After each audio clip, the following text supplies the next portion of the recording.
Sa Biyernes, June 26, inaasahang haharap sa PNP-CIDG ang presidente ng Ateneo de Manila University na si Father Bobby Yap, kaugnay ng fact-finding panel ukol sa pagkamatay ng dalawang atleta ng universidad.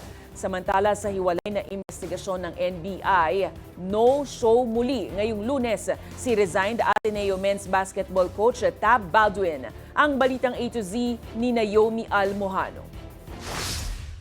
Sa ikatlong pagkakataon, bigo muling humarap sa National Bureau of Investigation ang resigned coach ng Ateneo Blue Eagles men's basketball team na si Tab Baldwin. Para yan sa pagpapatuloy ng investigasyon ukol sa pagkamatay ng dalawang student athletes na sina Rene Bobet Baterbonia at Divine Adili.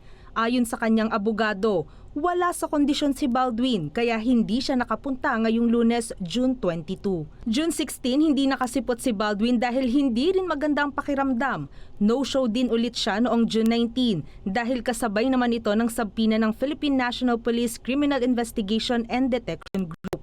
Pero ayon sa kanyang kampo, inaasahang makakaharap na sa NBI si Baldwin sa Martes ng hapon, June 23. Samantala, nagpunta naman sa NBI Homicide Division ang mga abogado ni Ateneo Assistant Coach CJ Ilumba at Student Manager Paulo Adevoso bilang tugon sa sabpina ng kagawaran.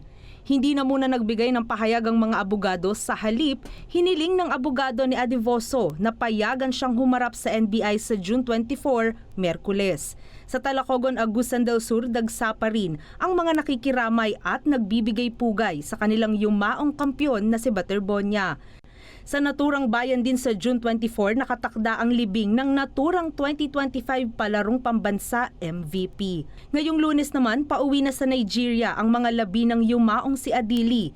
Dalawang opisyal ng Ateneo de Manila University ang personal na maghahatid nito sa kanyang pamilya. I am deeply sorry for the pain we have caused you.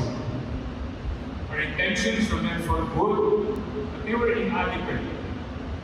We are learning the hard way, and we are committed to make things right. Sa graduation ceremony naman ng Ateneo de Manila nitong weekend, kinilala ni Ateneo President Father Bobby Yap ang naging pagkukulang sa pagtugon sa trahedya. Nakatakda ring humarap si Yap bilang kinatawan ng universidad sa CIDG sa darating na Biyernes, June 26. Para sa Balitang A to Z, Naomi Almojano.